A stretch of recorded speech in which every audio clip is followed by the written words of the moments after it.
नमस्कार दोस्तों, कैसे हैं आप सब। आप सभी का स्वागत है आपके अपने YouTube चैनल पर। और आज की हमारी कहानी शुरू करने से पहले जो भी चैनल पर पहली बार आए हैं या जिसने भी अभी तक चैनल को सब्सक्राइब नहीं किया है तो जल्दी से जाकर चैनल को सब्सक्राइब करें और घंटी का बटन दबाकर ऑल का आइकन जरूर प्रेस करें ताकि हमारी कहानियों की नोटिफिकेशन आप तक सबसे पहले पहुँचती रहे और आप हमारी कहानियों का आनंद उठाते रहें। तो चलिए शुरू करते हैं आज की एक और बेहतरीन कहानी। बुआ, दादी आपको बुला रही है। उन्होंने कहा है कि कोई आवश्यक बात करनी। 3 वर्ष का दीपू किचन में आकर सीमा से बोला और फिर खेलने चला गया। सीमा अपनी दोनों भाभियों के साथ किचन में व्यस्त थी। वह बोली, ठीक है, अभी आती हूँ 5 मिनट में। वह अपने छोटे भाई की शादी के बाद पहली बार मायके रहने आई थी। बड़ी भाभी मंजू हमेशा से ही बहुत अच्छी और शालीन है और छोटी भाभी शिखा भी बहुत मिलनसार है। यह देखकर सीमा को बहुत अच्छा लगा कि उसका मायका कितना खुशहाल है। दोनों भाभियाँ मिलजुल कर किचन में काम करती। सीमा उनके साथ बात कर रही थी और खाना बनाने में हाथ बटा रही थी। उनकी आपसी बातचीत और हंसने की आवाज़ें बाहर ड्राइंग रूम तक गूंज रही थी। आज घर में त्योहार सा माहौल था। अपनी भाभियों से बातचीत करने में सीमा इतनी मशगूल हो गई थी कि माँ ने बुलाया यह भी भूल गई। 15 मिनट बाद फिर से दीपू आया और बोला, बुआ, दादी गुस्से में है, आपको बुला रही। सीमा, जो छोटी भाभी के बनाए हुए घिया के कोफ्ते चटकारे लेकर खा रही थी, तुरंत ही छोड़कर भागी। ओहो, माँ बुला रही है, मैं तो भूल ही गई। दोनों भाभियां खिलखिलाकर हंस दी। सीमा अपनी माँ मीना जी के पास पहुंची तो वह गुस्से से भरी बैठी थी। सीमा ने उनके गाल में बाहें डालते हुए कहा, मम्मी, बुलाया था आपने? मुझे कुछ काम था क्या? काम? जब से आई है तुझे फुर्सती कहाँ है?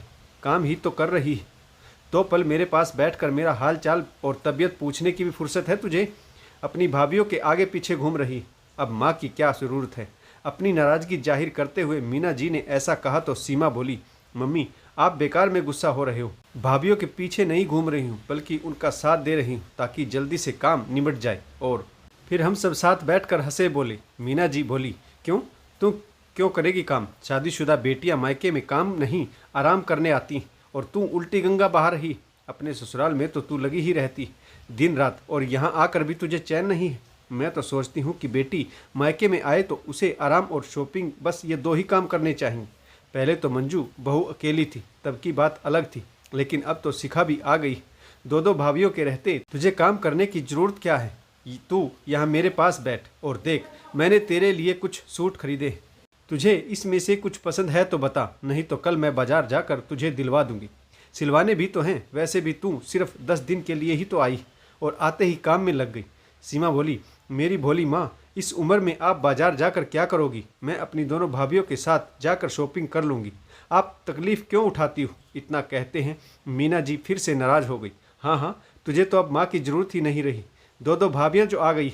सीमा थोड़ी गंभीर होकर बोली, माँ, आज आप बिल्कुल मेरी सासू माँ की तरह लग रही। जब मैं आपको बताती थी कि मेरी तीनों नंदे एक साथ आती और सिर्फ मुझ पर हुक्म चलाती, सुबह से शाम तक काम करते करते मेरी हालत ख़राब हो जाती, लेकिन मजाल की वह अपनी भाभी का काम में थोड़ा हाथ बटा दे।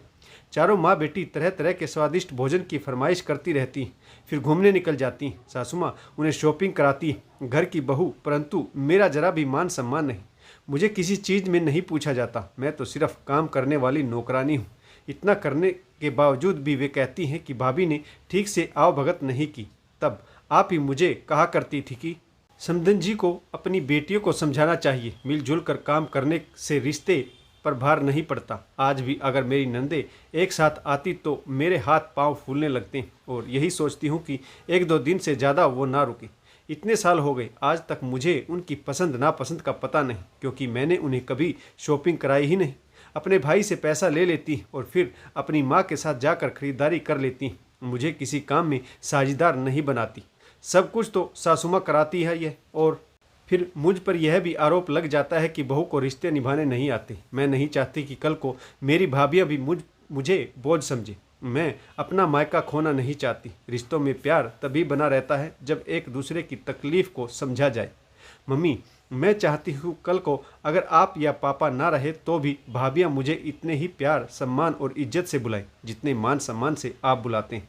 आप यह कह सकती हैं कि मैं स्वार्थी हो गई हूँ, मेरा मायका ना छूटे, इसीलिए मैं अभी से मजबूत रिश्ते बना रही हूँ। आज जितना प्यार मैं अपनी भाभियों को दूंगी वह मुझे उतना ही सम्मान रिटर्न में देगी, क्योंकि रिश्ते एक तरफ से नहीं निभते, दोनों तरफ गर्म जोशी जरूरी। सीमा दीदी, लगभग सारा काम खत्म हो गया है। जल्दी से हम सबको खाना खिला देते हैं, फिर मूवी देखने चलेंगे। छोटी भाभी शिखा हाथ में मोबाइल लिए खड़ी थी। मीना जी बोली, हाँ बहू जाओ, तुम लोग मूवी देखने जाओ और मूवी देखने के बाद बाजार भी चली जाना। सीमा को थोड़ी शॉपिंग करा देना, बच्चों के कपड़े वगैरह तुम मिलकर सही तरीके से पसंद कर पाओगी।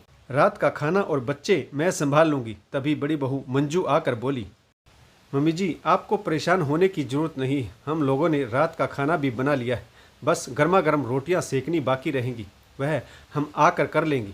दोनों बहुओं की बात सुनकर मीना जी बेटी की तरफ देखने लगी। उन्हें अपनी बेटी पर बहुत गर्व हो रहा था, मानो इशारे से कह रही थी कि बेटी तुम्हारा रिश्तों में निवेश मुझे बहुत अच्छा लगा। कहानी पढ़ने के लिए आप सभी का बहुत बहुत धन्यवाद। जय हिंद, वंदे मातरम, भारत माता की जय, जय जवान और जय किसान। दोस्तों कहानी अच्छी लगे तो लाइक शेयर और कमेंट्स जरूर कीजिएगा।